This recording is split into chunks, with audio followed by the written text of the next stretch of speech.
We are live now, and I'm going to take the promo away. And we will all be in the show, as it were. Okay, so here we are, and the question for tonight is Quo Vadis, and my guests are Laura Fielding and Louis the cellist. I'm sorry, Louis the cellist. It's fine. And Sukuru Force. Well, it sounds so great, if it's Louis the cellist. We can use that. Kind of reminds everybody of Casablanca. And then there's Scott, okay, and Anna Denoye. Yay. Folks, how are you? Very nice to see you. And we're waiting for Lisa Theobald, who's my co-host, okay? And there's Holly Horn. Hi, Holly. It's great to see you. And Sandy Degg. Hello, Sandy. How are you tonight? Please do share as much as possible. Things may be a little thin here tonight because it's the night before Thanksgiving. Yep. And Fran Sylvia's daughter is here. It says howdy and thanks, Doc. Hi, Fran. You were quite active on Twitter today, I noticed. Coming up with all kinds of beautiful things. Also, Jeffrey Denton was very active, too. I thought, and Laura was very active. Boy, you created a storm on Twitter today, Laura. Well, I was trying to keep up with the movement. Well, you were keeping up, kid. You were Okay. really keeping up. Okay. Okay. And Elvira Mihalko says, what's up? But we're up. Holly Horn says, hi, Kay. And Michelle de Villiers says, hi, all. Hi, Michelle. Carmen says, hi, kiddos. And Kay says, sharing your Facebook page, Joe. Oh, I haven't actually started to share it, Kay. If you would share it for me, I'd certainly appreciate that. We were a little late in starting, so I'm not doing my customary Facebook sharing. So, our topic for tonight is Quo Vadis, which is where the Red Berets going now. It seemed on Twitter today that the Red Berets were going to a lot of different places. So who'd like to comment on that? I'm up for it. Okay, Scott. Please. Yeah, this seems to be something that just came out of nowhere. I was looking for a way to mimic, or as I've been saying lately, steal Laura's shine. You know, the great ground game that she has done in Washington has just been amazing. When I was out in Tacoma and canvassing with Lisa Theobald, you know, everybody we spoke to had heard of the Bill Hole, Washington. Maybe that's because they were right near, you know, Laura's office, but nonetheless, that would again express the work that she's done in her area and how the locals had heard of the Bill Hole, Washington. When I had hosted a bunch of tables at suicide prevention walks, we got a lot of people that were really interested in the New York Health Act because they hadn't heard of the bill yet.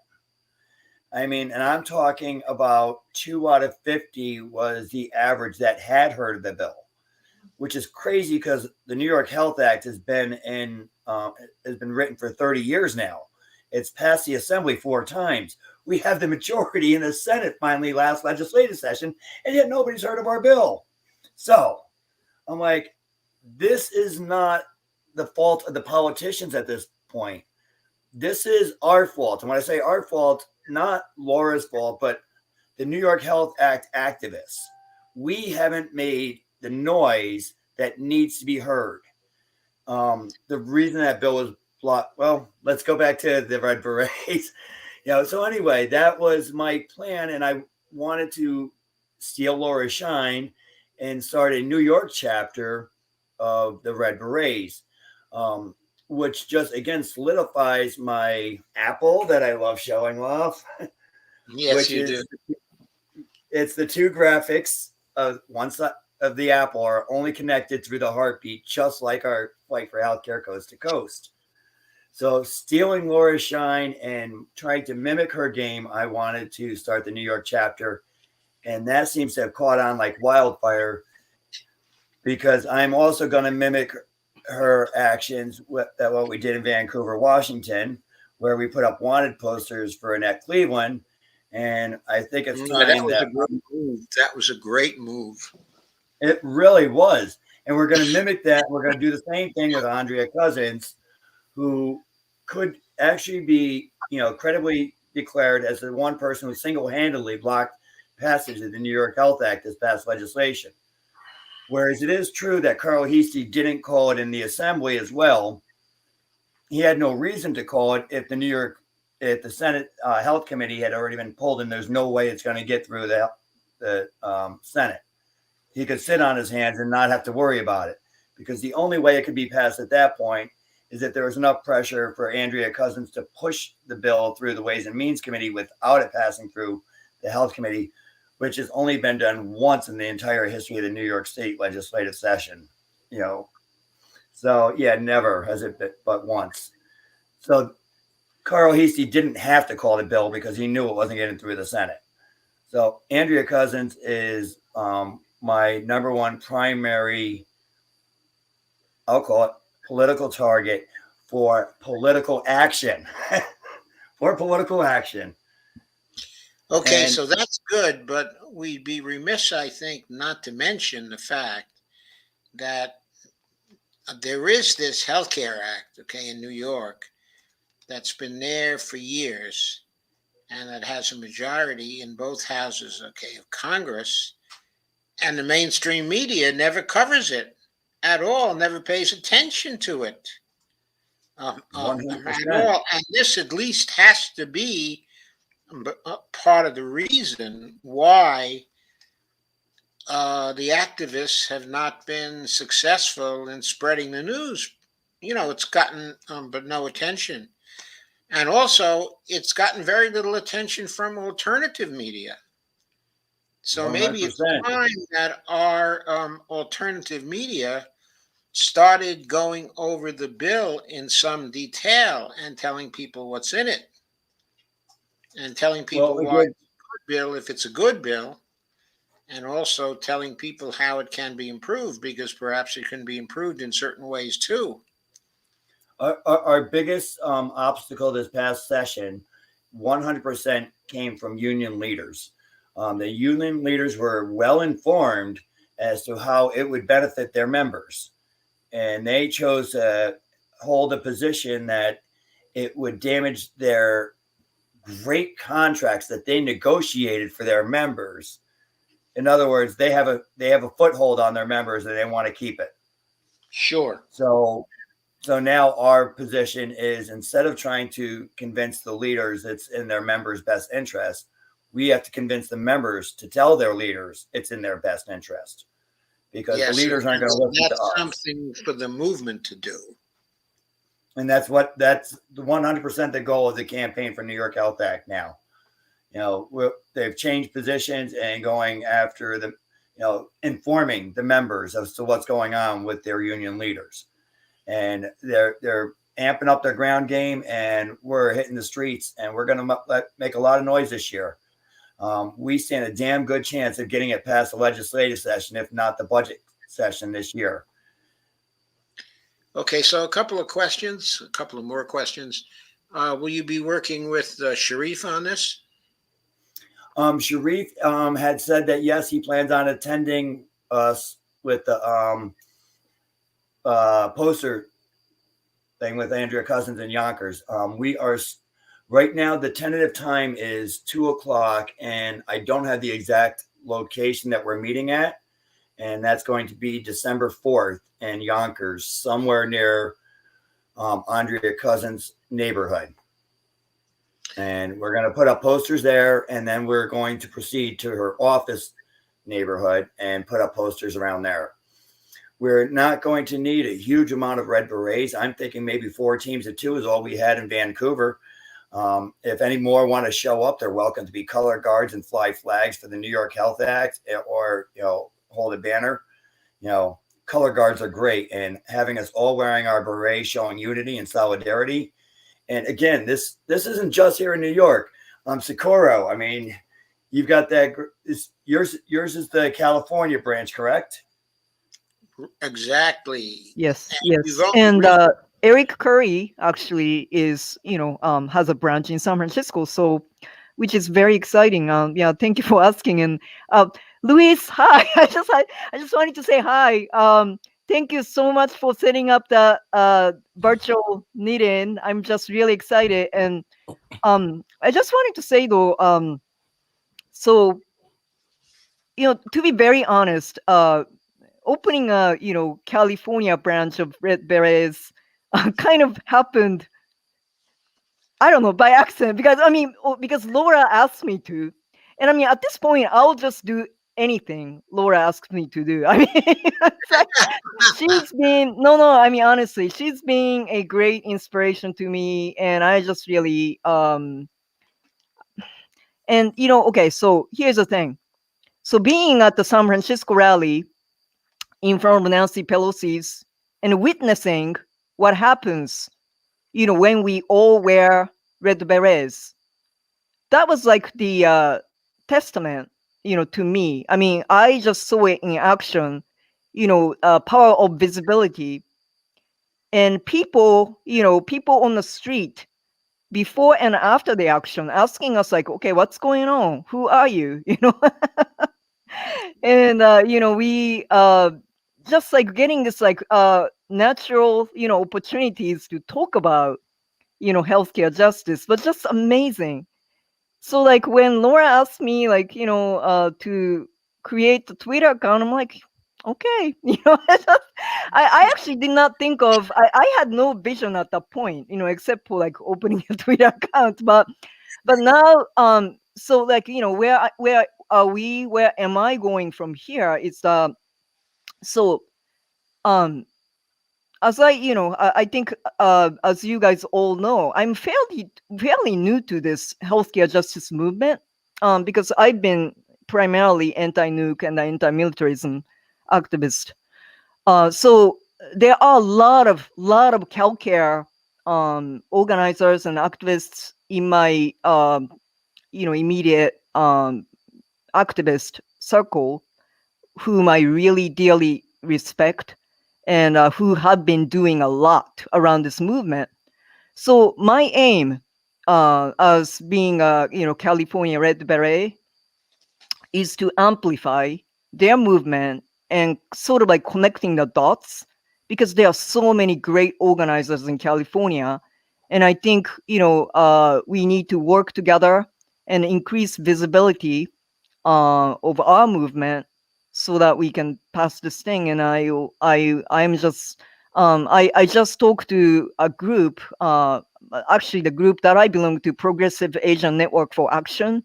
Yes. We've been very active in the area of promoting AB 1400, and we are actually doing an event on December 11th, specifically focusing on the healthcare needs of Asian American and Pacific Islander community, and how AB 1400 will be a fantastic bill, for all of us Asian immigrant community. So I am. California Red Berets are offering donating berets. I committed 5, but if I can crochet by that time, like more, I'll donate more to be sold at the event, and all the proceeds will be donated to their movement, so that we can amplify their actions. And yeah, actually, hopefully, Nita Revolution and you, Joe, maybe, you can have PANA activists at some point, because they are very, very knowledgeable about, how, what kind of like healthcare actually issues, Asian communities face. And I think, I feel that like Asian Americans are sometimes like left out of conversation a little bit. because there's a that model minority myth, but actually 50% of Korean Americans are without insurance. Oh, that's an amazing statistic. Yeah, and the highest number of teen suicides happen in Filipino community, Filipino Americans. So I certainly think that as an Asian American and an immigrant, we shouldn't be left out of conversation. So anyway, yeah. Well, for my part, I would love to platform some of the activists in California and help to get them related to the Red Berets, because I think they could organize a lot more effectively. Okay, if they had the symbolism on that side and also the experience of the Red Berets. Yeah, I agree. Very excited to learn from the Red Berets, Paul Washington, also Scott, guys in New York, because I just respect all of you guys, and I'm just really excited to be part of this and learn from you guys. Something special is needed for California, because they can't really seem to get over the hump there, in spite of all the years of activism and all the support for single payer. They just can't seem to get it through. I think in Washington and in California and in New York, and we'll probably find in other states too, there are similar problems. There are a few people inside the legislature, very senior, very powerful, who've been totally bought off by the healthcare interests. I see you wanting to say something, Laura. Yeah, thank you. Well, I wanted to answer a couple of things directly, Sakuru. One, I was checking the Knit the Revolution calendar to see if, and I'll need to. Unfortunately, I still keep too many things in my memory banks, which is not a great organizing tool. It is, so I'll get back with you as soon as possible, as we still have. I think it's very possible. Before you said the action is actually the day before the one that Lewis and I are going to go into a little bit more here in just a minute, right? It's like the day before. What day did you say it is in December? Actually, it's December 11th. So like one day after our meeting. Yep. Okay. Yes. So I want to say absolutely we will make that happen. We still have some time, so we will make that happen. But we'll get together and iron it out. And what I would really love for you to figure out to do the outreach and bring one or two people with you.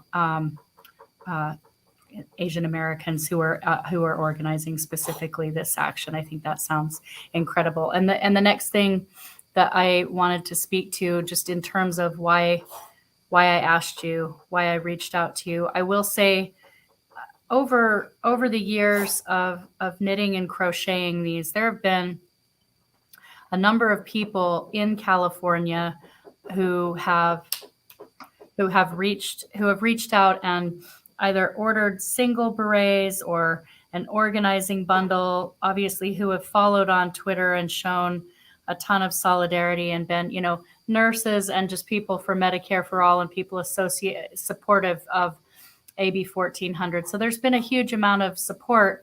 But I just think it's a matter of waiting. The timing is ripe. And you were someone who clearly is an artist and craftivist, and that we'll see some people who are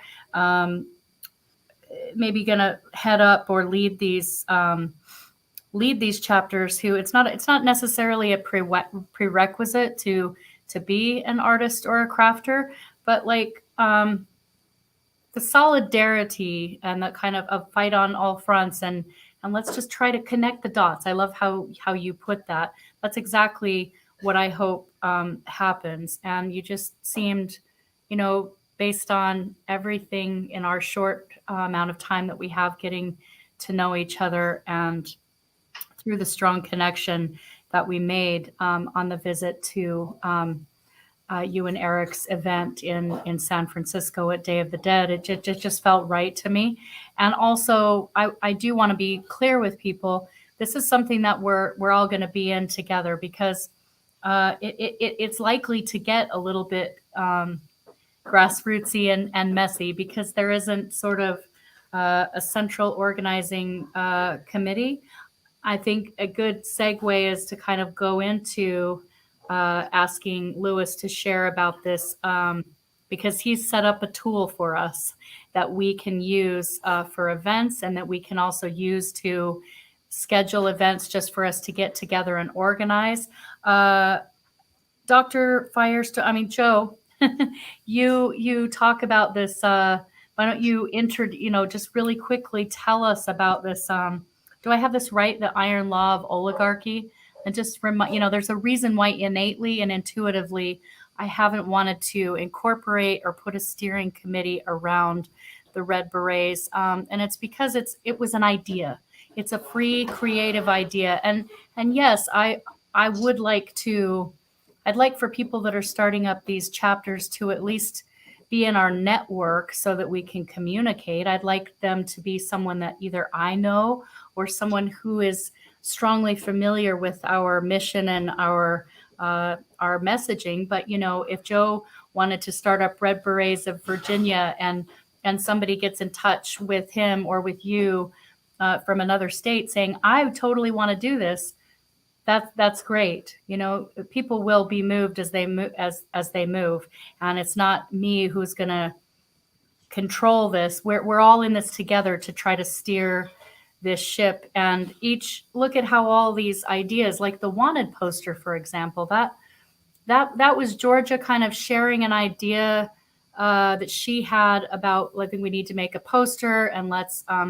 It was because we were talking about the rally was being more organized as sort of a town hall, which a few of us, we understood why they wanted to organize it as a town hall, because we won't delve too deeply into that. But what we also knew is we needed some if I was going down there, I needed to feel that we were doing some very direct, strong messaging towards Senator Cleveland.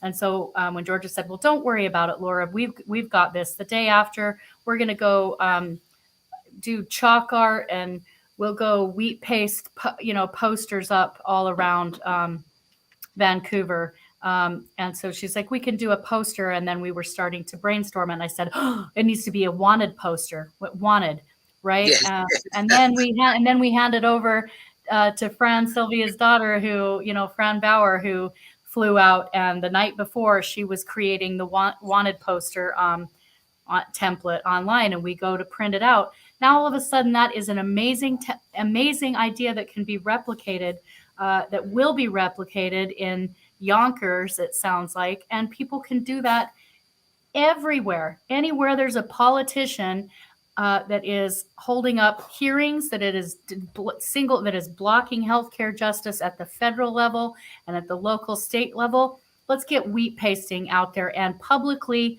humiliate them. That is actually where we're at right now.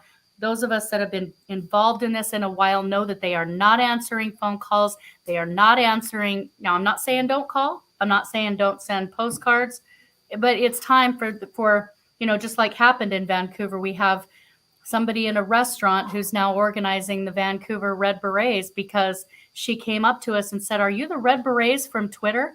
That's amazing, isn't it? Like absolutely incredible. She's like, "I'm following you on Twitter," and then Fran says, "Yeah, that's Laura," and right next to her, that's Georgia, who founded Whole Washington, and she says, "I follow Whole Washington too," and then we tell her what we're on and what we're doing, and she says, "You mean that's my representative who is actually blocking healthcare from the whole state?" And we tell her, and suddenly she's spreading this all over the place. She has a Red Beret. So this is not a Laura Fielding. It was Laura Fielding idea of let's knit for nurses and the 99%. And suddenly this is everyone's idea. So I'll be quiet now. We'll hear about this law of oligarchy and then go to Lewis and Okay, before we go into the iron law, I think I'd like to throw it over to Lewis. Sure. Tell us about his great idea, because it's really a great one. Yes. Great. Yes. So first, thank you for having me on this amazing panel with Oh, my these pleasure. people that I like very, very much. And I'm inspired by each of you for entirely different reasons, but this is a great team. Um, it was two things that struck me. First, it's so free form for Red Berets. I'm like, I wish there was a way to get a little structure in there, but without making it stodgy. And that's part one. Part two, knitting circles are, they seem, granny like, but that's baloney. There's people of all ages in them, and you'd be stunned the things that you talk about. Some of it's explicit, but it's radical. Like revolutions started living rooms. So rather than everybody be separated, I'm like, well, why don't we combine both? If we have online knitting circles, I can host it. People can have, cameras in their home, so we can see their circle, which connects into our circle. It's a way for us to have general meetings. I've been in general meetings in so many other orgs. They're really dry. So They're awful.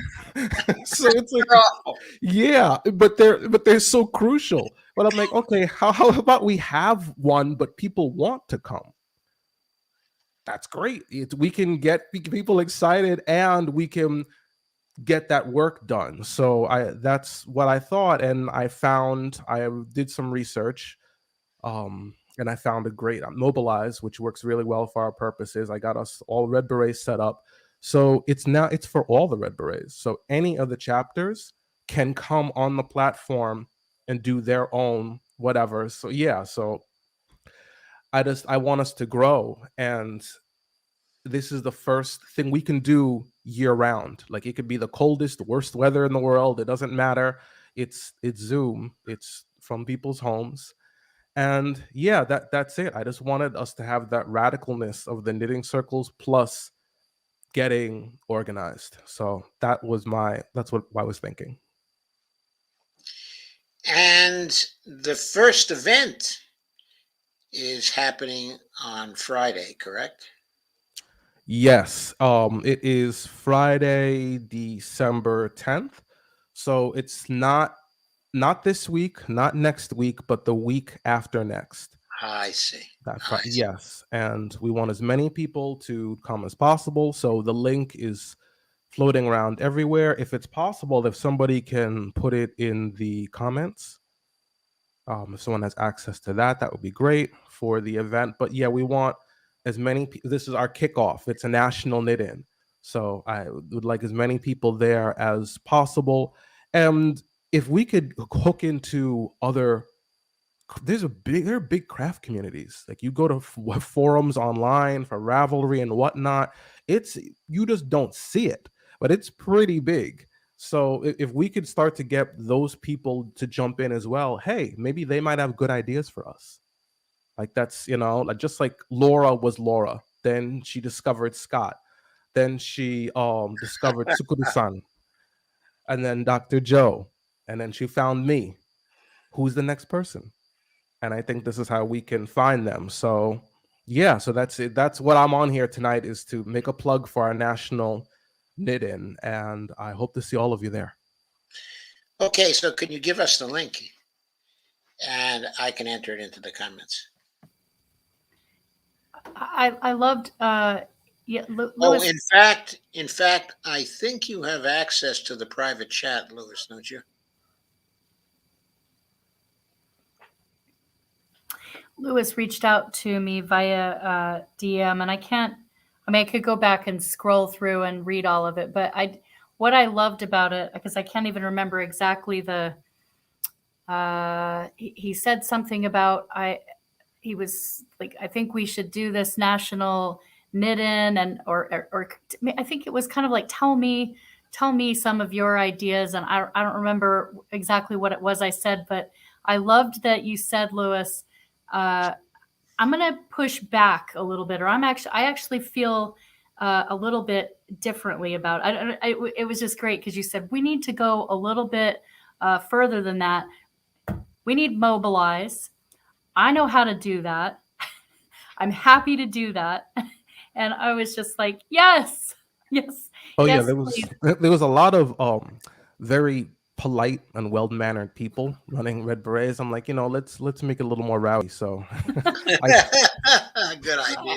You know, it worked. there's just, I think there's some kind of, probably some time back, I could have just said, I'm really either lazy in certain ways or nervous about stuff or tech challenged. I forget passwords all the time. I don't write stuff. It's just not my forte. So just like the fact that Lewis just said, you know what, I'm going to take this piece on. And I was just, thank you, Lewis. It means actually the world to me because, and that's the whole thing about the Red Berets. People don't need to necessarily, I mean, it's awesome. We've been mutuals on Twitter for some time now, and it happens that you crochet, and I think that's really awesome. But I've also been, reaching out to Daniel Lyde, who who everyone here is very familiar with, and he traveled to the Day of the Dead to San Francisco. He's been on Joe's show, and he's with Students for a National Health Plan. I've reached out to ask him about Nevada. So it's not a prerequisite, but everybody brings strengths to this movement. And I fully feel that if people feel passionate about starting a Red Berets chapter, even if you don't have anybody yet, and even if you're not a crafter, but you feel passionately about creating solidarity and drawing and inclusivity and bringing people together, then I certainly feel very confident based on my experience and how the universe or a higher power or whatever people believe in, how these dots and how we have been drawn together in this movement and the fabric, the fabric, it really does knit or bind us together. It brings us together. I believe that about it. And so, even if you don't craft these berets, Scott is a woodworker, and Anna creates these beautiful ornaments like you can just be a creator, or you can think of yourself as not particularly a creative person, but coming to, because that's a narrative, by the way, that most people, including myself, many, almost everybody Yes. has told themselves this narrative that they're not artistic or they're not creative people. But I would say to you, yes, you are. We are creative. That's one of our qualities. We are creative. We're here to create.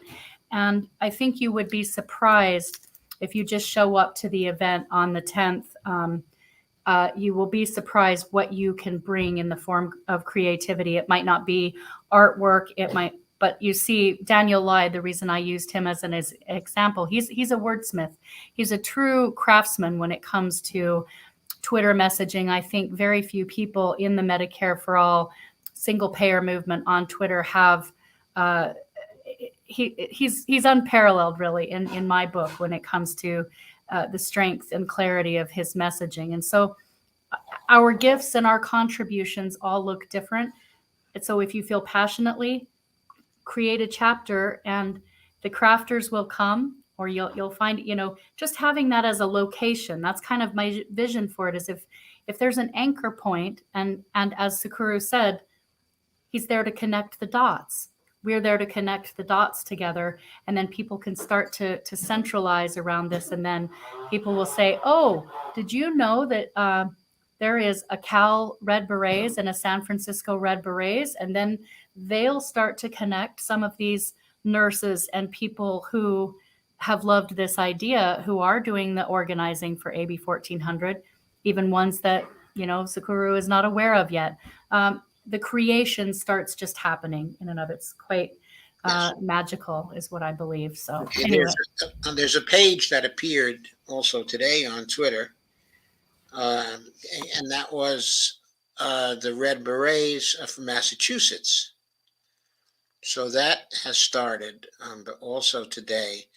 And I've heard some murmurings that there's very shortly going to be a page for Pennsylvania as well. But that's going to be up on the Red Berets very, very shortly. It is up. It's Red Berets. It's at Red Berets Penn, PENN, because there's another handle that is taken. But again, that could, and that will happen. That's the news. That will happen. It will happen by just people getting excited about it, who see what's happening and they suddenly think, yes, it's about time. I was wondering when this would start to happen. I'm excited. I'm a knitter. Like, so we never want to assume anything that we see is it. Let's assume that it's someone that's here to start and grow our movement. And then, go ahead, Louis. Yes, I'm sorry. I didn't mean to interrupt you. I was reading in the comments, and somebody, I think it's Sandy, mentions, I paint. I have no ideas how to knit. That is completely fine. I changed the name from Friday Night Knit to Friday Night Crafting Circle. Just if you can make something, and heck, you could, you know what? You can craft words. How about that? 7 p.m. to 10 p.m., we're going to need a nice amount of conversation. So, it's like you want to come give speeches, you're more than welcome. We've got the time, we've got the forum, craft words.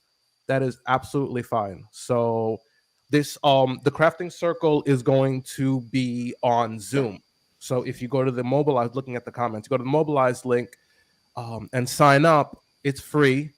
2 days before the event, we're going to send out the meeting link, and that's where we're going to hold it. So yes, it's think of it as part crafting circle, part general meeting, but it's like a little kid, and so you kind of gotta hide the vegetables. So I'm gonna leave that word out, and just it's gonna be the crafting circle, and that's all. And then we'll just happen to accidentally have a full meeting in there as well. That's okay. We want it's almost like a party.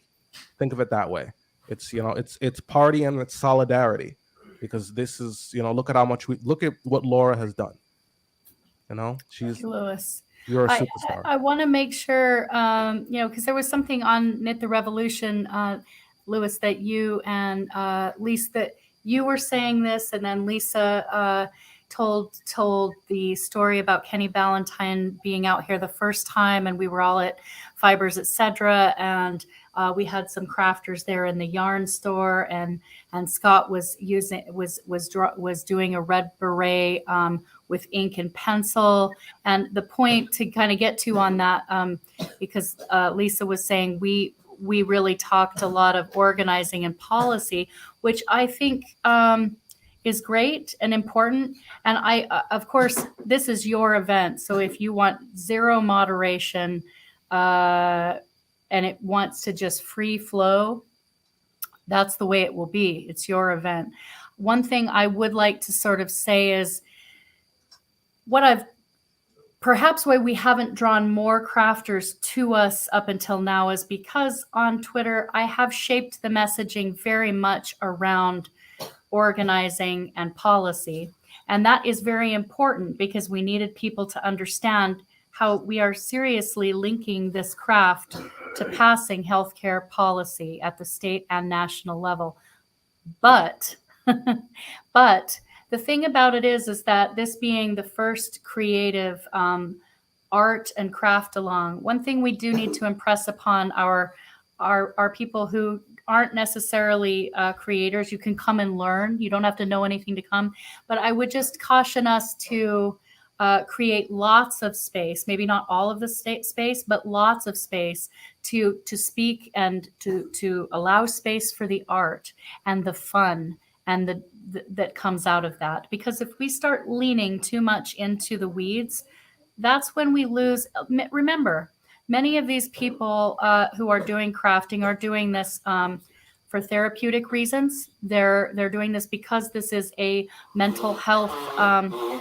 Sorry, they've got lots of people that are struggling to breathe in my household. So in other words, we just want to make sure that if we are hoping to really draw in the artistic sort of more, not to typify everyone, I can be very outspoken. Some of us are very extroverted and really out there in the movement. We want to make sure that we're welcoming in people who may not be out doing the wheat pasting, who may not be out with a megaphone.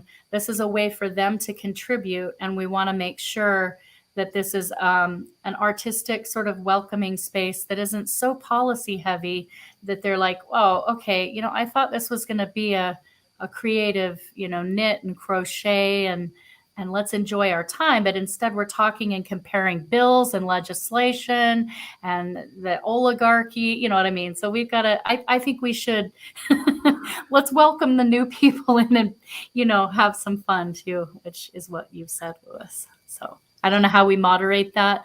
But this is, maybe we just, Well, the I'm answer fine with to that moderation, question, honestly.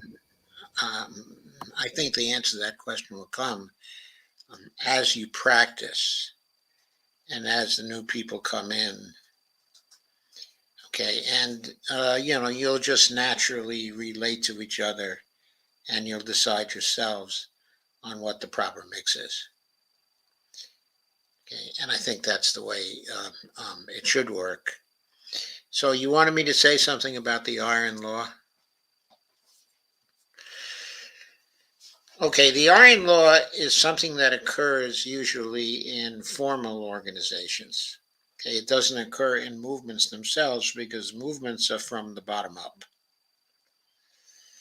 Okay, and what people do in movements is they get into leadership kind of spontaneously, but they kind of emerge, okay, as the leaders of a movement, and there aren't any formal positions, so it's all very democratic. Okay, at first, then certain people come to the fore, and they're important for a while, and maybe some other people come to the fore, but they're important for a while. But the basic thing about a movement is that it's dynamic. It's always changing. And there are new people who have contributions to make and who come to the fore. Okay, and there are other people who are important for a while and they tend to fade out. And that's what we're going to see in the Medicare for All movement too. That is actually what we're seeing, because the movement itself is a network. It's not a formal organization. When you start getting into a formal organization, let's take the labor movement as a very good example. The labor movement started out as a network with spontaneous actions and spontaneous strikes and things like that going on. And it wasn't well planned. There was violence, of course. Okay, not so much coming from the laboring people at first, but coming from the owners who were trying to put down the actions, okay, of various kinds.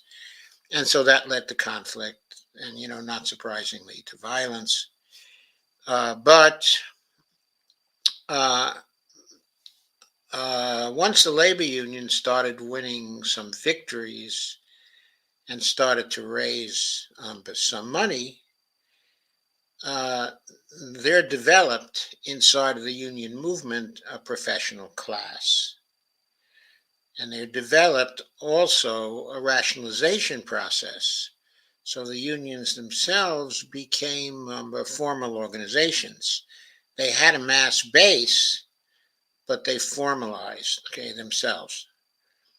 And after they did, there were still victories and there were actions and there were dynamic things, okay, that were going on in the movement. But over a period of time, the leaders of the formal organization that were at first, okay, the leaders of the movement, started to bureaucratize the internals of the union movement. And what happens when you get into a bureaucracy or into a formal organization? You have people who dominate the information channels. You have people who dominate the technological channels. And you have people who dominate also the political processes, okay, of the formal organization. And of course, once people get into a position like that, they want to remain in such a position, so they use their command of those political channels and technical channels and information channels to stay in power, okay, and to protect themselves. because there are rewards for staying in power.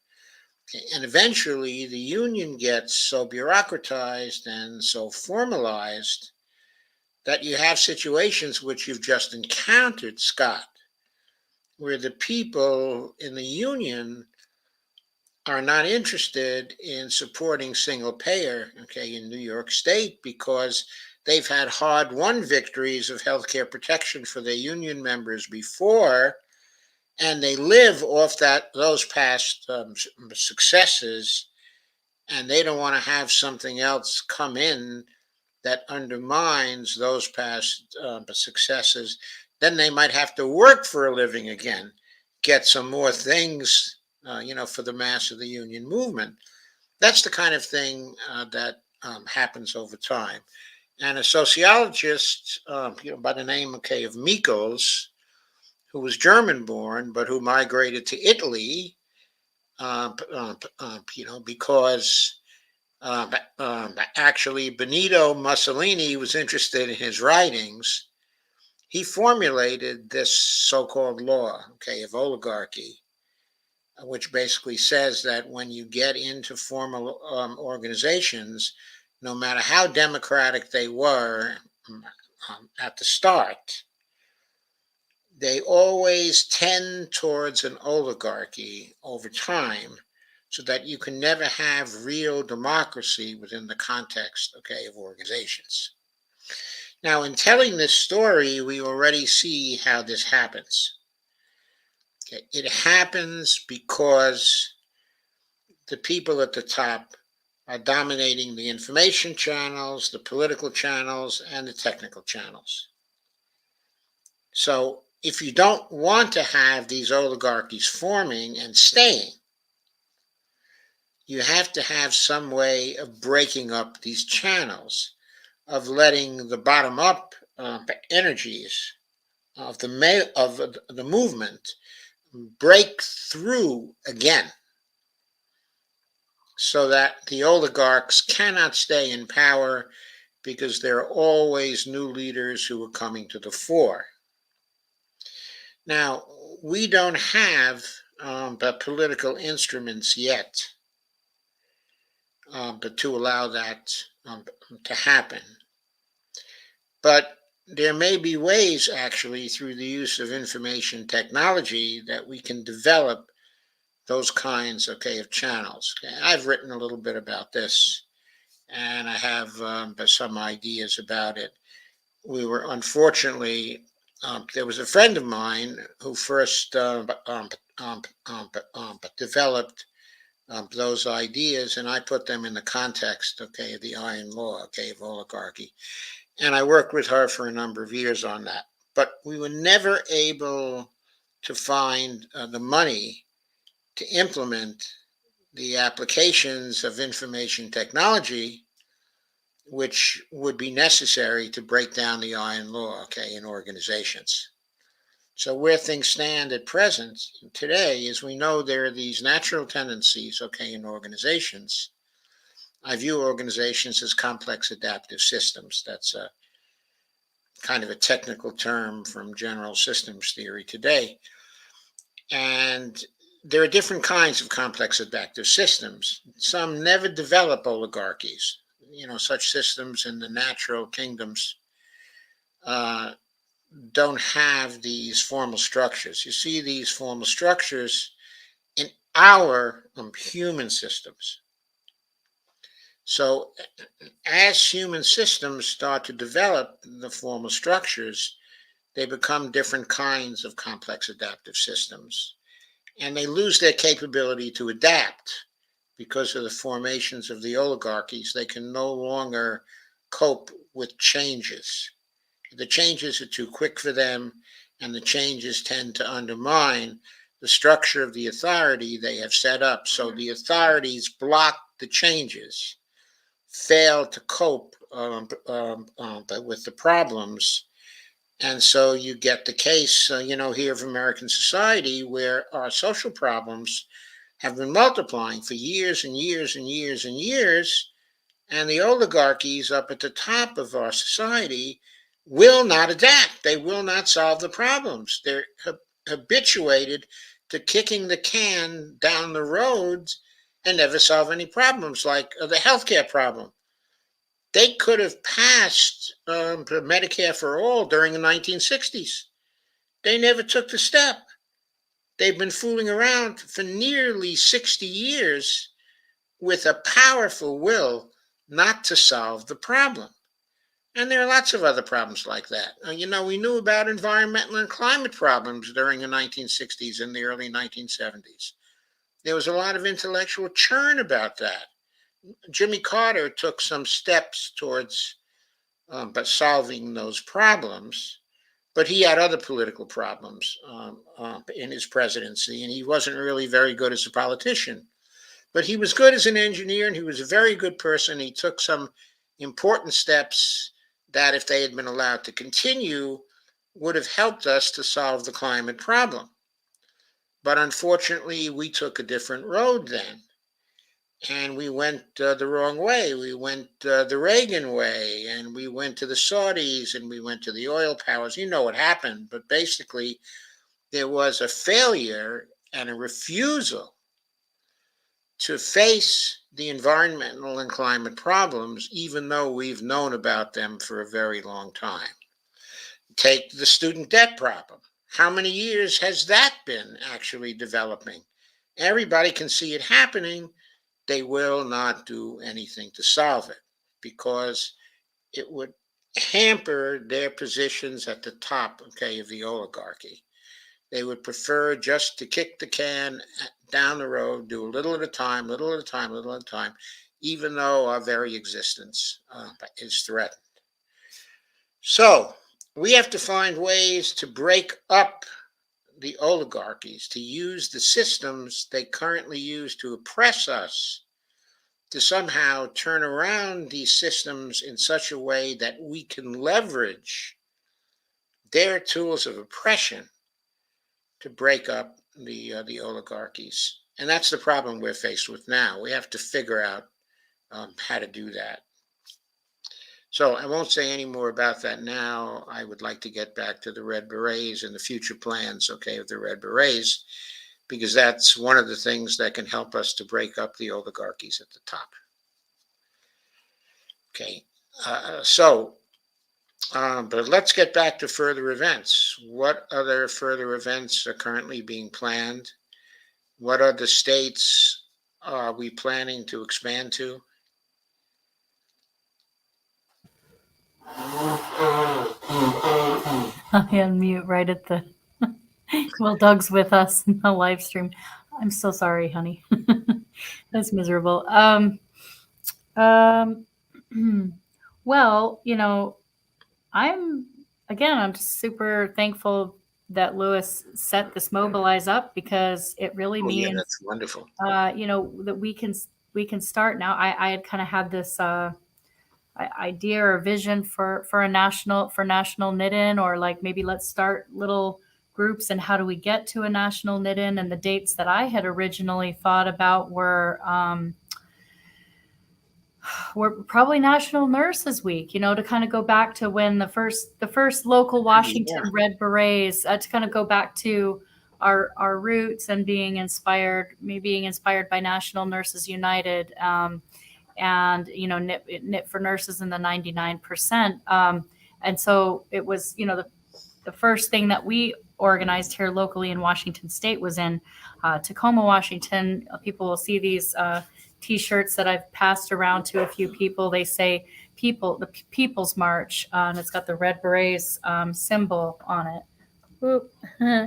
People's March, and on the back it's got yeson1600.org and like Nurses Day. So that was back in my really ideological days before I was jaded at all. But I still have a big portion of myself, I think, that maintain that I still have a lot of hope, and you see people coming in to join us, and with their own vision and their own ideas is replenishing that every day. But that was kind of my vision for in the spring of 2018, and that's when Whole Washington ran their first ballot initiative, I-1600. I was new to Whole Washington. Red Berets had only been sort of imagined in the fall of 2017. So I thought, what can I do to organize a local event? Originally, when I started knitting these and thinking, okay, it has to be a beret because I'm a veteran for peace, so we need a peace army. We need to fund healthcare, not warfare. All of those things that kind of led to, and the red, inspired by National Nurses. I thought, well, Nurses Week, and this way in Tacoma, Washington, we'll do a march, we'll do a rally. We'll do it on National Nurses Day so that we can platform all the nurses, and so that we can give a platform to all the nurses who are supporting Whole Washington, but we'll have the messaging of we need Medicare for all. And here, this is what we're doing, is we're supporting ballot initiative 1600. So we wanted to platform the nurses. We also, this fight on all fronts, I always want to support candidates who, of whatever party, who are going to be furthering our cause for healthcare justice at every level. So we had candidates, and we managed to get ourselves a really broad people from lots of different types of music. We had some amazing musicians that volunteered their art and their skill, and none of that's like, it might be on some old live stream somewhere, but it was a really, really neat day. It was beautiful in Wright Park. The point is, it wasn't until Sharif Snuggs reached out and said we're doing a march that kind of, the vision that I had early on, but that's not my skill set. It's not my skill set to set up how do we do this and set up all these things. And I come to this movement as a knitter. I thought my original contribution was seeing the pink hats. Well, if people can knit and crochet hats in protest, and they're not even why don't you stand for something? Let's think what we're crafting for. So let's do it for Medicare for all. So the thing about it is, I think there's always been at least also a rebellious part of me that's like, you know what, this movement will evolve as it evolves. I still have to have time and to do what it is that I love to do, and I don't get enough time to knit anymore. So it's one of the beautiful things is that maybe as more people join up that can do and are happy to do some of the other things that I'm not as good at. I'm kind of all over the place. I'm sorry. So the point is, now here we go. Lewis is launching this so that maybe by the time we get to Nurses Week, we've done a few of these events so that we could put on something on a larger scale, because we will have brought in more crafters. We will have brought in more artists who have other mediums that are not through fiber arts. We'll have collected a whole bunch of incredible ideas. That's the beautiful thing about grassroots organizing, is that this is, I've tried to say, this is a canvas. We can do a whole bunch with this. And people have done all kinds of creative things, like what Scott has done, and these pins and everything.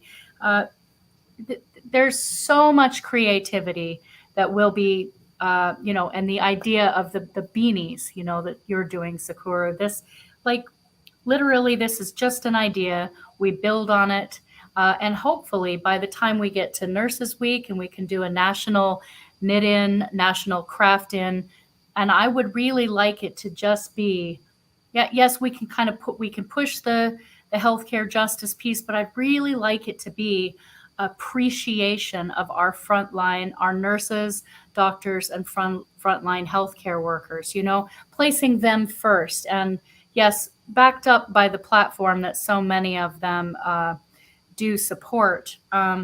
So that's my vision. That's kind of my goal. And then thinking just a little bit beyond that, if we have developed some creative networks across many of the states, or even all of the states by then, think how much creative beauty and solidarity that we will be able to bring to hopefully the national marches for Medicare for all next year. we don't.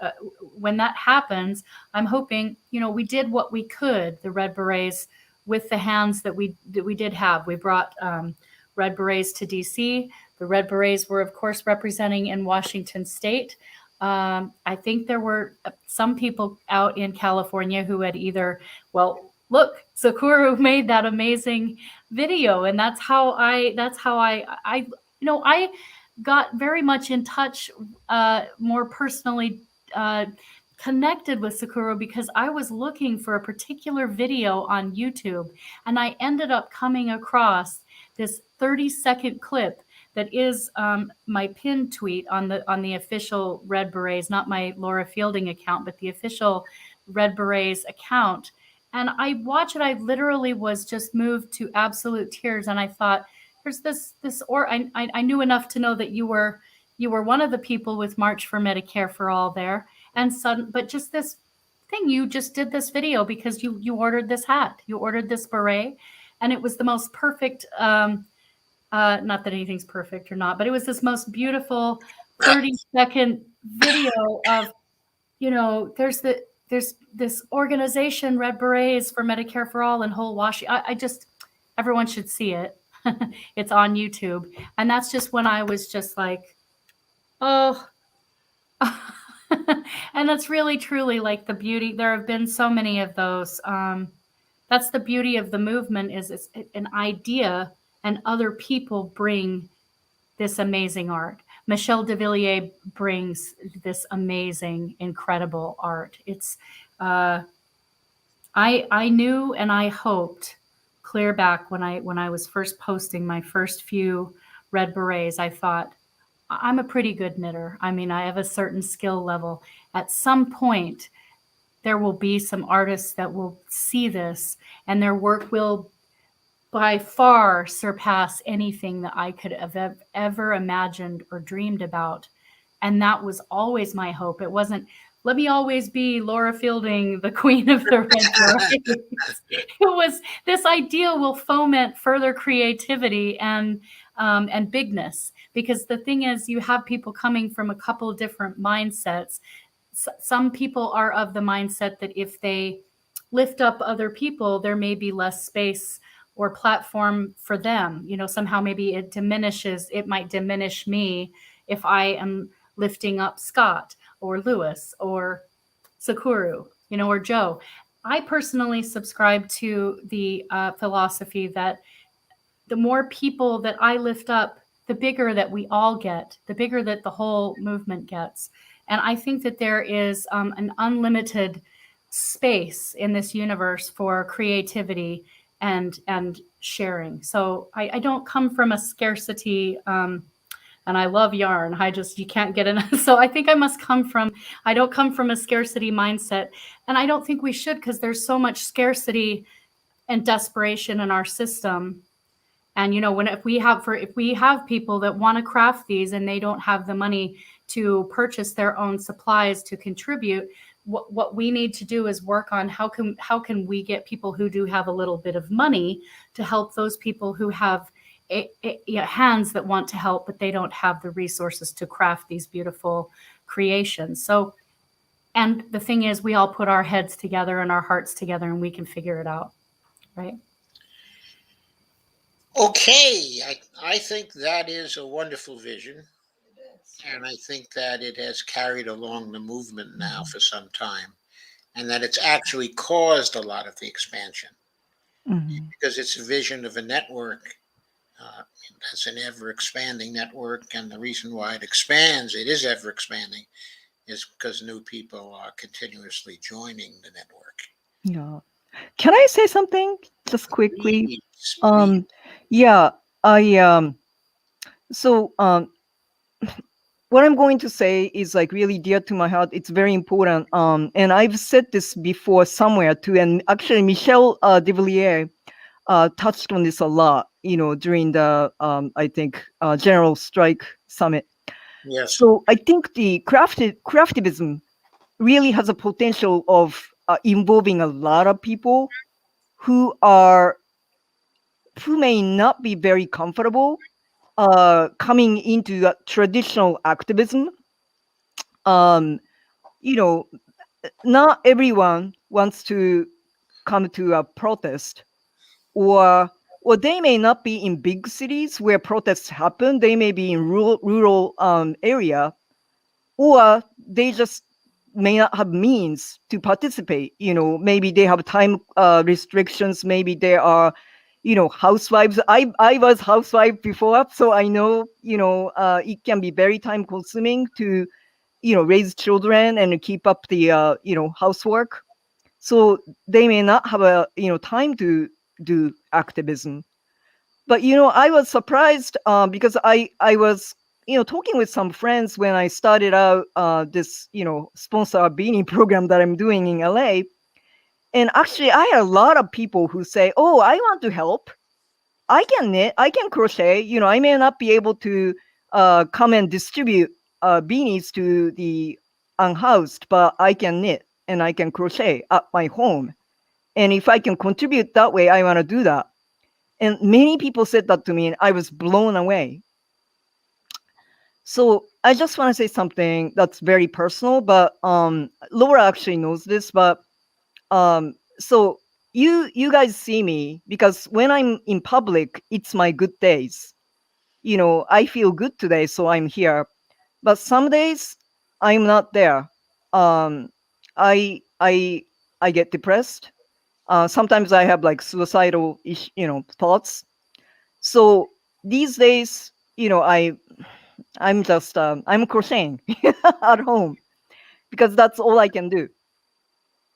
But the point is though, so I've said no to so many events and so many meetings because I'm in the activist circle, and I get invited to a lot of meetings, but some days I can't do it.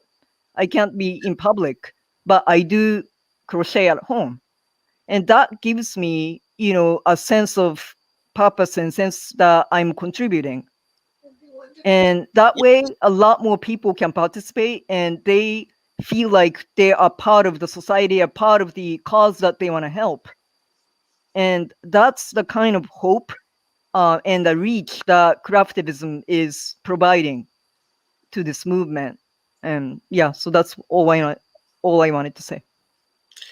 I think that's a very important thing to say. And I think it's a very true thing to say, too.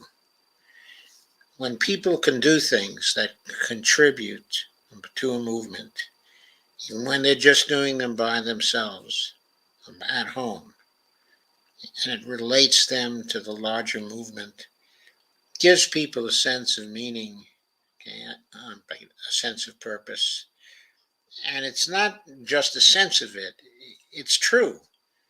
It is a contribution to the movement. It is a contribution to its expansion. It is a contribution to the continued vitality of the movement. Yes, Scott. Sakura, first off, thank you for sharing that with us. I know that was very difficult.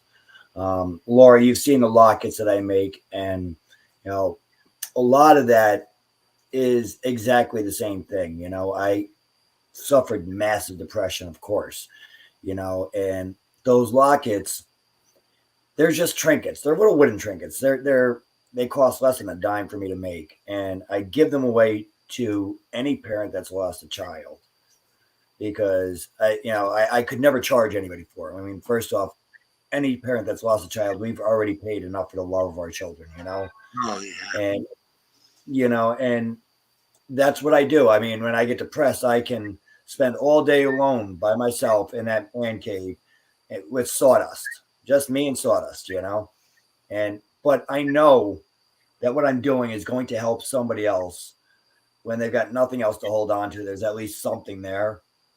So yeah, it's something you could do when you need to do something for yourself, and it's that gift to others that gets us through, knowing that you're doing something, so thank you again, Sakura. That was so inspirational. Okay, so does anyone else have something they would like to add? Lewis? Yes, the most important thing. Um, people will ask, because I've gone through it online, social media, is they'll say, why we're doing this? Okay, you're crafting, that's great. So how is this activism? How is this making a difference? Like, you just, how like, you say you care about universal health care, Medicare for all, but I don't know what knitting a beret has to do with that. Well, something really incredible happened this week, and I can't give specific names because I want to keep confidentiality, but a politician approached the Red Berets privately. That politician wants the endorsement of the Red Berets, as in quid pro quo, as in return, they would be supporting our initiatives, including the New York Healthcare Act. This is huge. This is why we're doing absolutely everything. You that's the end game, is to become a big enough, powerful enough group that we can effect change. And for this, it started. This is huge. This person wanted our endorsement and was willing to support M4A in order to get it. And it's very, very soon. But the fact that this happened, this is enormous. So whatever everybody's doing, Scott, what you're doing, Tsukuru-san, whatever you're doing, Dr. Joe, whatever you're doing, Laura, and all the people who are in the comments, keep doing it, because we're going to win. It's going to take a while, but we're going to win, and I believe that. And this week made it official. That's all I had to say. Okay, there's something else I should say here. Andre Stackhouse, okay, who is very important to the whole Washington group, is starting a mass movement for Medicare for all, which is going to be, kind of more formal in nature. It is going to be through the states group that will be sharing resources, okay, across the states to help the single payer movements in all the states. Okay, it's a very good plan, I think, that we're developing, and Andre is running the group in such a way that it's very bottom-up oriented. He's structuring it in that way, trying to avoid development of oligarchical tendencies in the group. He's excellent as a facilitator, and he's very, very open to all opinions. This is very small as of now, but since it's an open group, it's also going to be expanding. Terrence Cudney is part of it. Lisa's part of it. So am I part of it. Sukuru K is part of it. I think Scott's attended a meeting too so far, haven't you, Scott? So we're part of that too, and we're working for the development of that, okay, as well. But that's not supplying the symbolism. That's working more on the instrumental parts of the movement.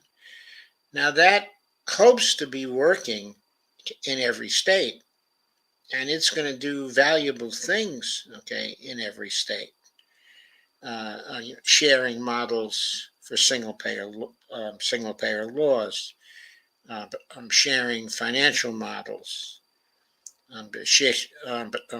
sharing techniques and ideas for building a ground game, in various states. All extremely valuable things to do, but that's sort of working parallel with the Red Berets and what we're doing with the Red Berets. And down the road, there's going to be a meeting up of these things where the symbolism and the emotions that come to the fore through the Red Berets will meet up. with the kinds of things that Andre, okay, is trying to get done, and the rest of us are trying to get done in that other context. And this is going to work on a national basis the same way things are working in Washington now, that the informal power and movement power of the Red Berets is going to be called upon again in every state, and hopefully we'll have resources in every state by then to support the explicit movement for policy changes that we're trying to create in the other organizational network. So I just wanted to call that to your attention and talk about the synthesis that has to come down the road. And I think that's very important. I'd like to turn now to some of the comments we've had. We've had a lot of comments. I'll start with Fran's fantastic panel tonight, sharing to Facebook. Jeff Denton saying, "Thank God we're finally starting to pressure the right people."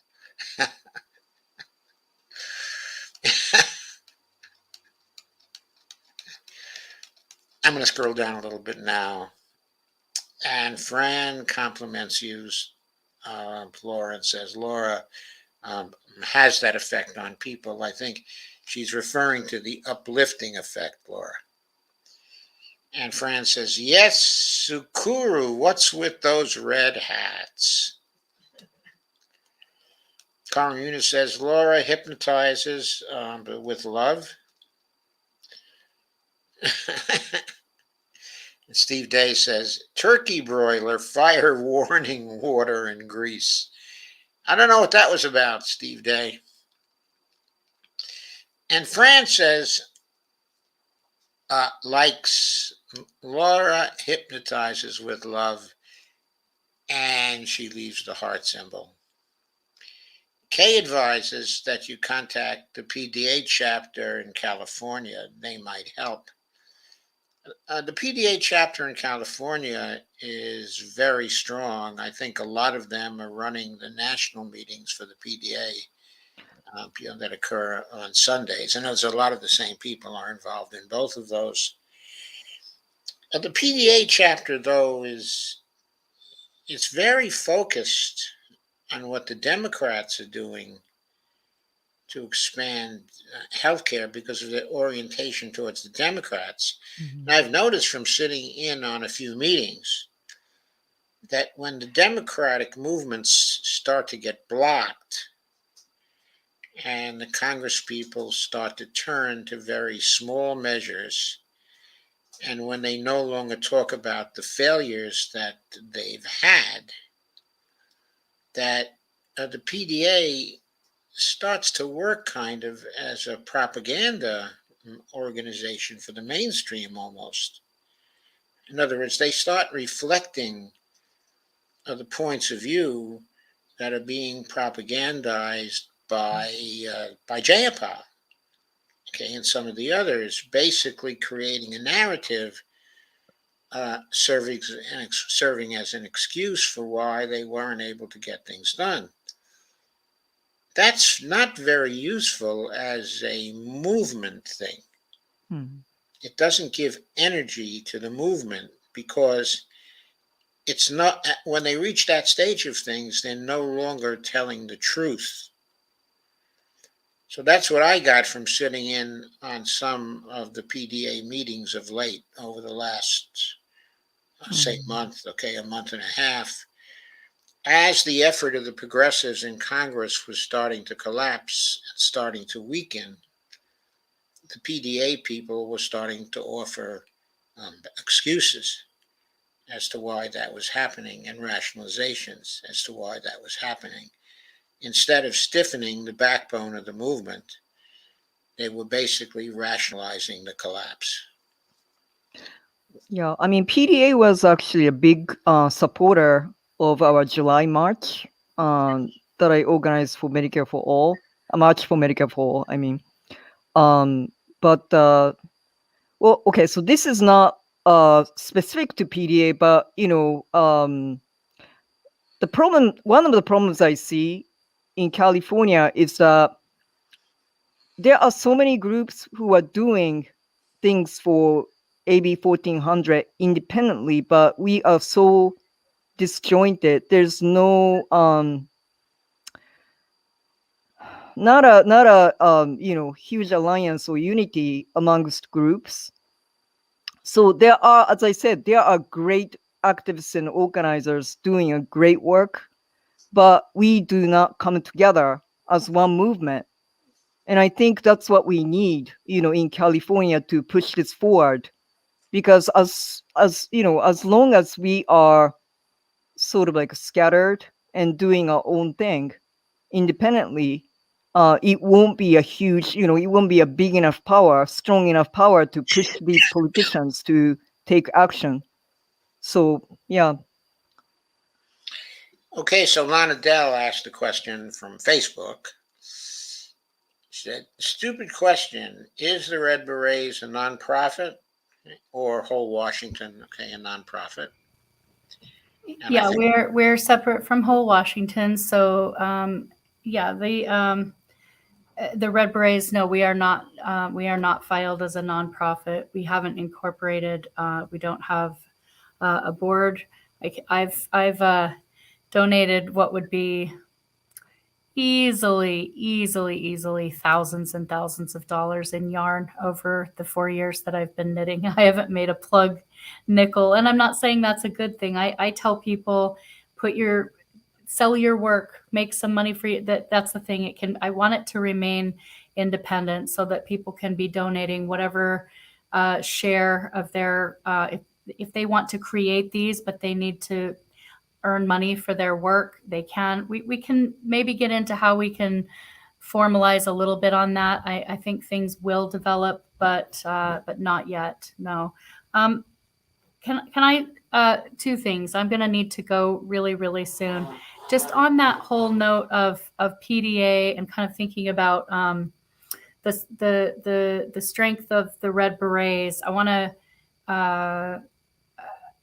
to just mention that here we have tonight someone with us who is definitely not a Democrat, and Louis, who I wouldn't want to say how you identify, but I know on many issues you lean much more conservative. And remember that one of our people that is very that we organize a lot with and who we deeply treasure is Dr. Joe Jarvis, who is no longer affiliated with the Republican Party, but he's conservative. And I would argue that he's one of the foremost leaders of the solidarity movement. He's always believed and pushed that he thought it needed to happen through the states. Nevertheless, he's all in to come out and march and support all of these efforts in solidarity. And that's what it means to not have ego about something. It means you might have an idea what the right strategy is. You might have an idea, look, I think this is never going to happen at the federal level first. He's always believed that. Nevertheless, he came out to DC to speak. He donated an entire crate of water so that everybody in DC could have limitless water to drink that day because he had the resources to do so. That's just one thing that he's done for this movement.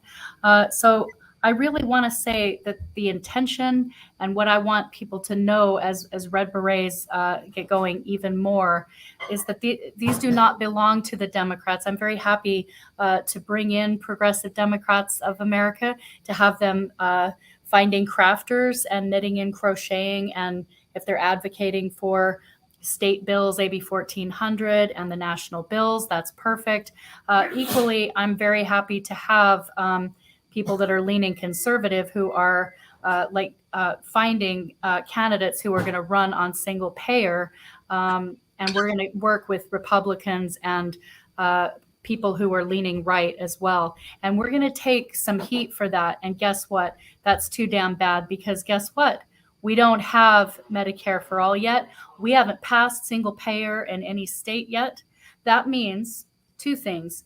The whole idea of separating and siloing out organizers, as we've mentioned many, many times on this show, is not working. We have to quit this idea of we know everything. We have veto Biden. We have a corrupt Congress. Meanwhile, let's undermine efforts. Or no, we don't know. We have to keep kind of fighting on all fronts and working all of our avenues. And we also are not going to leave out half of the country who also need health care, who maybe don't know if this is the right thing. Maybe they don't have all the information yet. Maybe they, just like a lot of, let me tell you what, I can talk at least a lot of my family that leans very conservative, at least that we have the common ground, that they understand that there is big money that is owning our politicians on both sides of the political aisle. I can go and speak to some Democrats that I would have rather thought that I had more in common with, but they seem to be agreeing with Pramila Jayapal that Joe Biden deserves an A+. So tell me, where's the come? So what this is, if I had to categorize where are the Red Berets, as I'd say we're a creative, unifying populist movement of people who are going to be out doing direct actions. And we will take the heat, and we will stand with our fellow human beings on wherever they are standing. Obviously, no, we don't want people of hate groups or any of that. That stuff should be obvious, but we will say it again and again. We don't want people that are bringing hatred to the table. That's not acceptable. But we are going to organize and link arms with people, and we're going to welcome people in. This is not the Democrat movement for Medicare for All. Remember, Medicare for All isn't even on the Democrat platform. It's not even on the national platform. So we are the 99%. And everybody that comes into this can knit and crochet, whether you're organizing within the Democrats, whether you're building People's Party, whether you're part of the Green Party, whether you're in Socialist Alternative, if you're still doing things in more right-leaning groups, or wherever you are. I want people who are completely nonpartisan, which is where whole Washington is. We really want to extend the fact that there's a reason why groups and individuals have repeatedly reached out to the Red Berets as please come lift this up. And it's because they are joy to create. They are a joy to look at. They bring people together. They bring excitement and enthusiasm. And that's why we're asked and called upon to kind of come and lift things up. Well, we will, but we're not going to leave people out while we're doing it. And so there we go. Very good. Okay, but to answer Lana's question, or the second half of her question, I believe Whole Washington is a nonprofit, isn't it?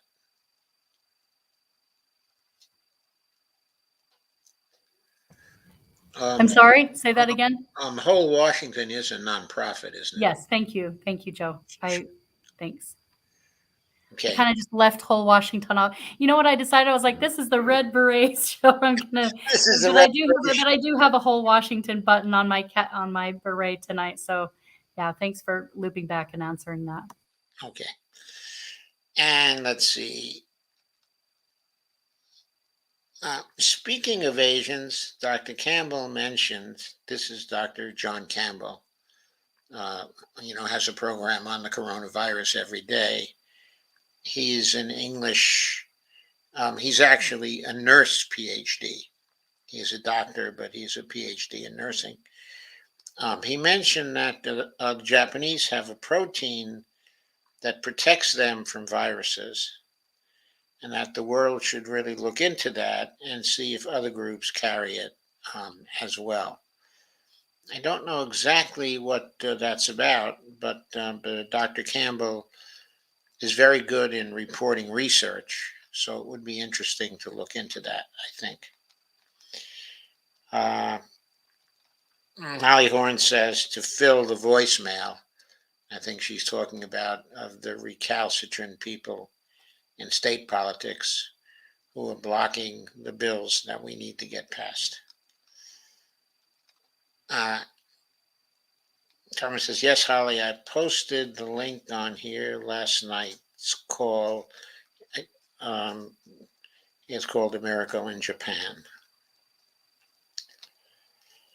And Carmen Muniz suggested, Carmen has a lot of good ideas, saying that Shaquille O'Neal might do some Red Beret needlepoint but for the Red Berets.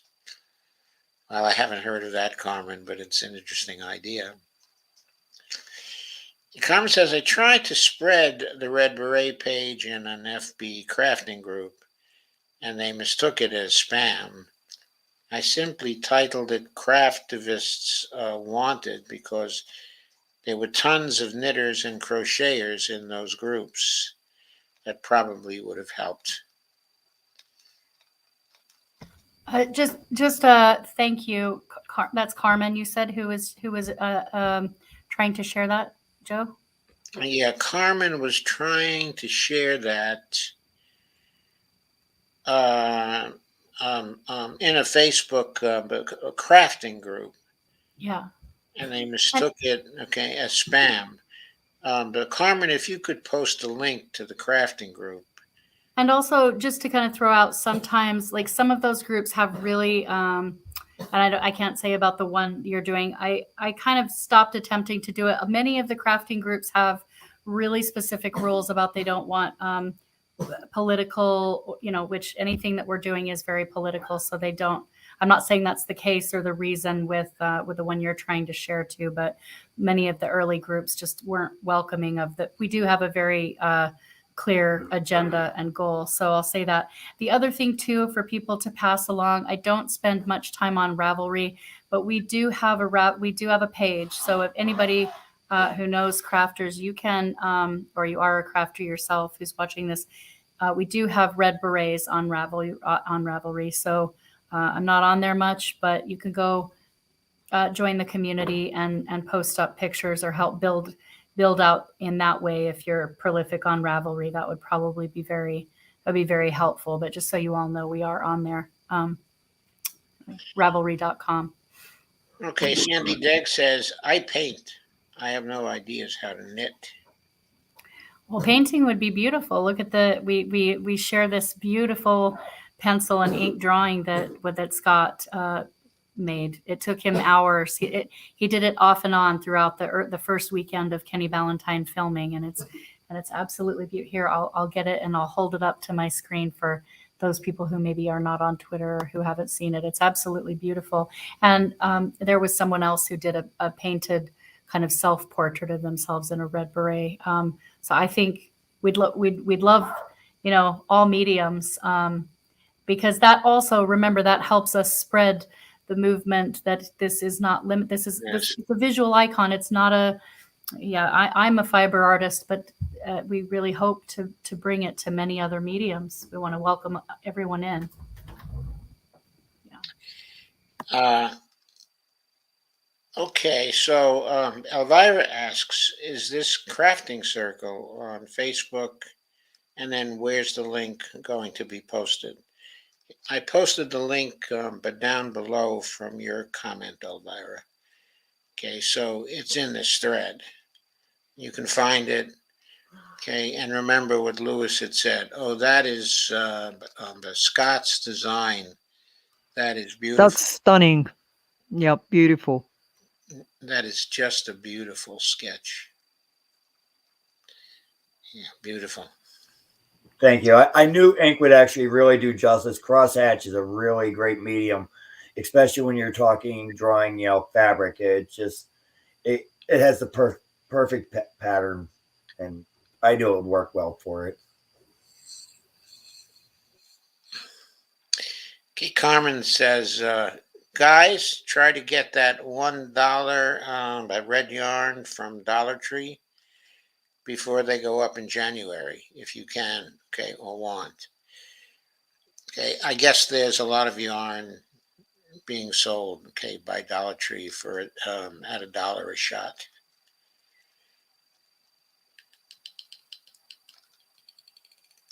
Kay says, I used to do ceramic arts and had a business for a while. I also used to knit and crochet. Well, Kay, I had no idea you were into that. And Carmen says, red gloves, mittens, neck shawls would probably be a good selling point. Okay, accompanying the beret since it's getting cold. Absolutely.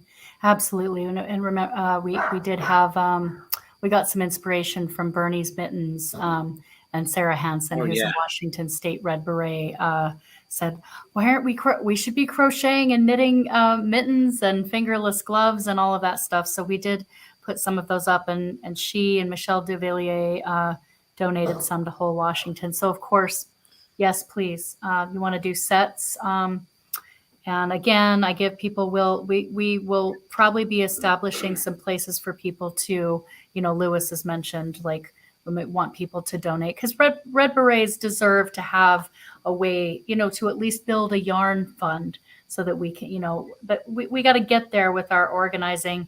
We're not going to always give it away. As soon as we get a lot of crafters, we can afford to contribute our work to many places. People can keep their work local and raise money locally, how they're doing for their causes. People, we'll get there, but absolutely, we welcome adding to the beret. There's no reason to get bored or be limited in our thinking, I think. Okay, Carmen had another comment. I'd love to see those cute hooded capes come back into style too. Oh, and there's also leg warmers. People love those. So there are some other suggestions. Carmen is full of ideas tonight. Carmen Muniz says, the oligarch breaker, hashtag dump the incumbents. That's a reference that Carmen is making to a new show on KRTD Media that I'm doing. The first episode of it is going to appear this Saturday, okay, at 9:00. And the show is called Dump the Incumbents. And that's all I'll say about it here tonight, because this is not the night for Dump the Incumbents. And so Bill Honigman says, K-Ride says, Bill Honigman Spelling is a retired doctor who heads up by PDA in California. Yes, I've seen him in the national PDA. Carmen says, Sandy, I just saw your profile pic with the puppy wearing a red beret. The cuteness overload. Sandy says, thanks, Carmen. I figured I can't knit, but I could draw a beret on my dog Dolly. Laugh out loud. Carmen says, but Dolly looks really cute, Sandy. Great art, too. Love the shading.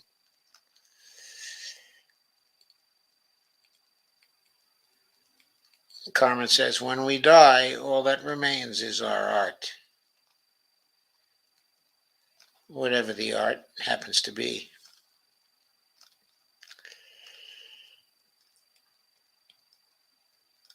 And Elvira says, tell said politician to publicly endorse the Red Berets first, like right now. Yeah, we've had some problems getting politicians to endorse us.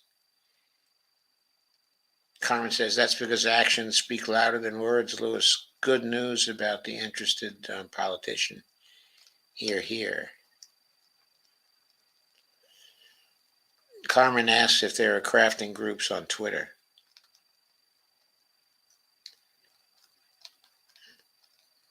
I don't know.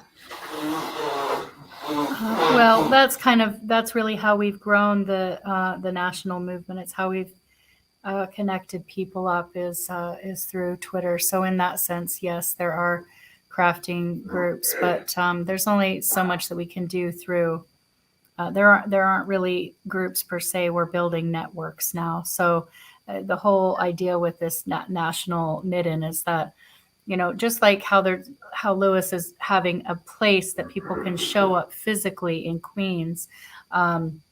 Those of us that do have like kind of a local network where we have at least a friend or a couple of co-organizers that live local to us, we could very well say, listen, I'm going to get together a coffee shop or a little hall or a home and bring 3 or 4 or 5 or whatever people together and sit together in a room and join the Zoom call. So the 10th can be an in-person craft-a-thon. It depends where people individually want to take this. It's just fine if we all join and let Queens be the only in-person location, but it doesn't need to be that way.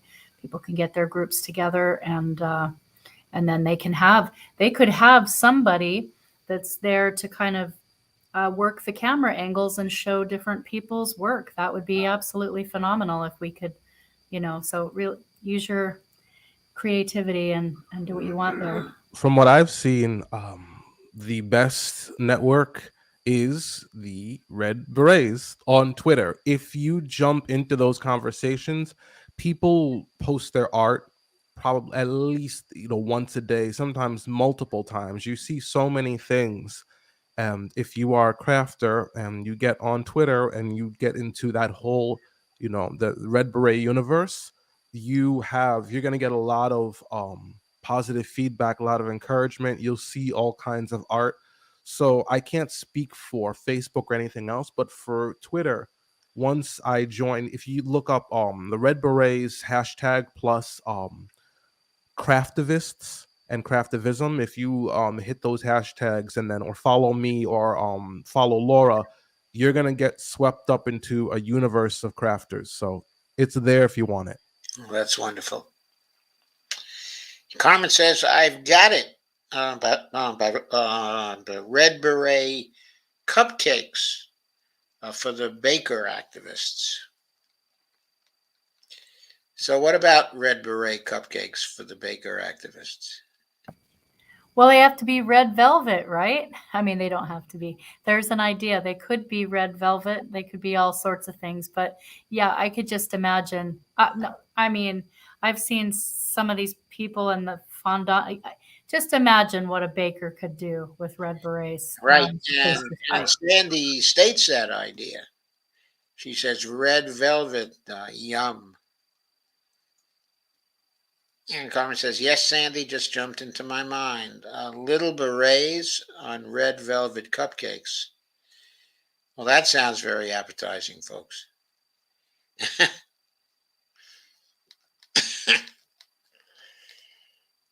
And Fran says, yes, Andre S. and his team, plus the symbol of the red berets, the craftivists.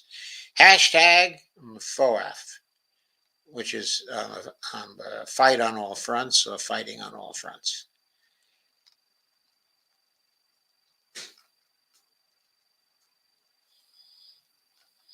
And Carmen keeps coming up with ideas.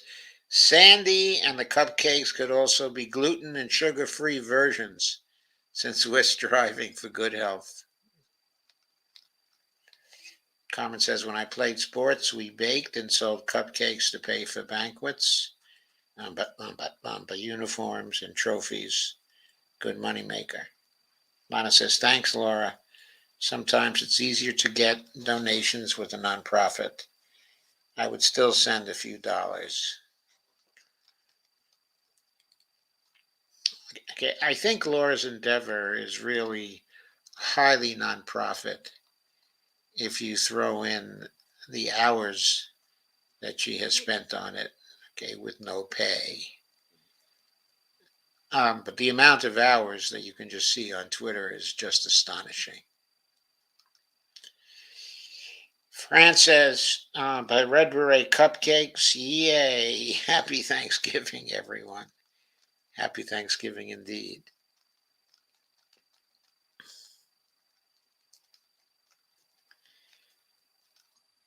And Shane says, it might be Shane.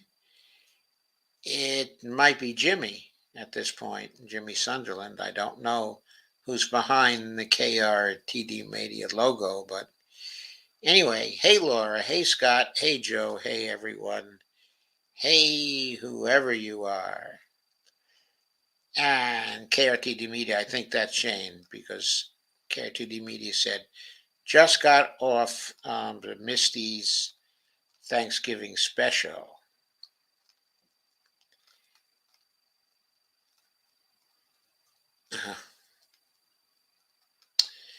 And Sandy says, bless you, whomever sneezed.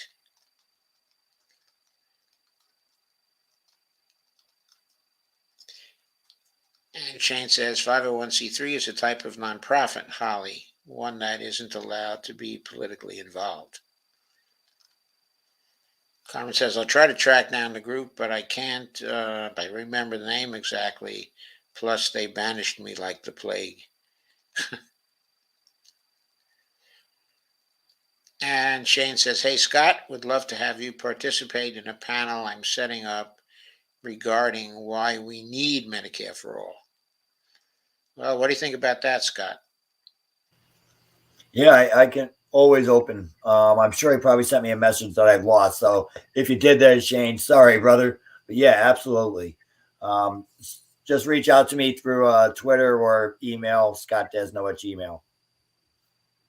And listen, it's almost 11 o'clock here, and I still got some Thanksgiving stuff to get done. So we are going to have to get out of here. Okay, Scott, thank you very much for coming. It was wonderful to have you on again. And thank you, Laura, too, as well. I think you're waving goodbye because you have to go too, right? I am, and I just want to thank everyone and for the comments that are left that I won't hear. I just want to extend appreciation for all those that I did hear and won't hear. And thank you, Joe, for having us on the show. It's very impromptu because this is all just kind of everything's developed very, very quickly, and we really, really appreciate you. Thank you so much. Well, thank you very much, Laura. Yeah. And I certainly appreciate you. And thank you, Scott. Okay, and I want a special thanks. Sorry. Before I get off, I want to make sure there's a special shout out and a thanks to Lewis.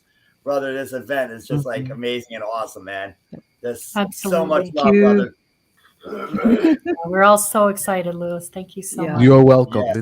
It's gonna rock. I have very, very good feeling about this. We've had more signups. I have very good feelings too. I think we've had more signups just as this thing's been going. All right. Really? Wow. More and more signups coming in just during this cast. So thank you, everybody, and thank you, Dr. Joe, for having us on. I'm excited. Oh, my pleasure. We are not quite ending the stream. Anyone can feel free to go, but I'm going to still continue the rest of the comments. So if any of you would like to stay for those, then please do stay. All right. Bye. Night, everyone. Good night. Okay. Good night, Sakuru. I will see you next time. All right. Thank you so much. Okay. Okay. And Louis, if you'd like to stay, you're very welcome. So Shane says, Joe, your troll, Mr. Denete, was bothering Misty tonight through the whole stream. Fun times. Well, Carmen says, you guys have a Red Beret P.O. box that we could send crafts to? Uh-oh, I don't know that, but I think there is one. Okay, there is a Red Beret website. But go ahead, Louis. Yeah, I'm gonna have to search for that, but definitely because that's how we've been doing it. People have been sending in their amazing crafts, and then we have them, and then we can then sell them to people who want to buy them. I'm going to see if I can find that PO box. It might take a little bit though. Okay, well, we'll still have some time because I guess I still have some minutes to go through the comments. Sandy Dick says, oh, wow, that is beautiful. I think you were probably talking about that sketch of Scott's. That was beautiful. Sandy Dick said, someday I'd like to get back to making stained glass. Oh, God. Stained glass is beautiful. And Shane says, hey, Kay. And Kay says, hey, Shane. And I left the link to the event, the knit-in event or the craftivist event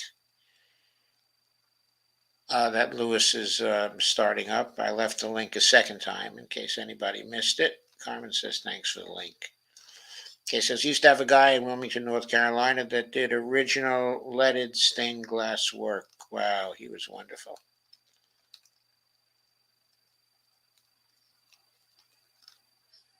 And Kay says, yes, by but Wilmington was a city before we were a country. He did work there restoring antique buildings. Wow.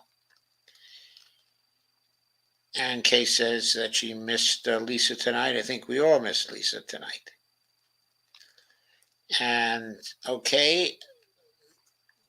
So I just shared a link, and it's for the Red Beret main website, and And it there is talks a about post us. office box there, right? Yeah, in the private chat. Yeah, and it also has Laura's full contact info, and she'll get back to whoever in less than a day. So anybody who wants to make a craft and send it in, all they have to do is they visit the website. And Dr. Joe, I put it in the private chat. Right. And I picked it up and have already shared Excellent. it in the public chat. So that is done.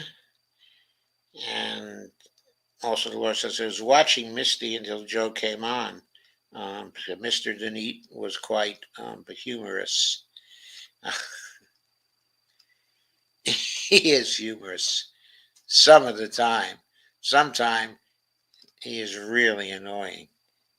Carmen says, thank you, Louis, for the post office box. Okay. You're welcome. Glad to help. Okay, so I think we're about coming to the end.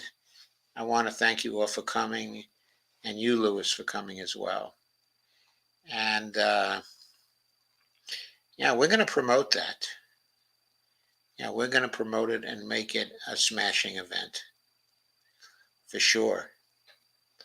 So thanks for coming, and good night, everyone, and happy Thanksgiving. Hope you have a wonderful day tomorrow.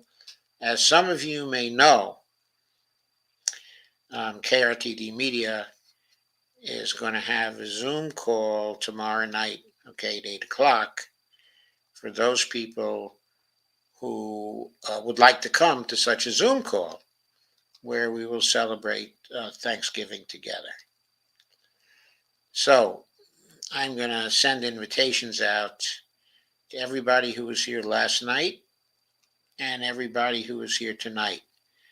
I think that most everyone here is either a friend on Facebook or a YouTube, either that or a mutual on YouTube. I'm sorry, on Twitter. So I will be able to send messages to each of you with the link to the Zoom call. So again, thank you very much for coming. I'm going to end the broadcast now.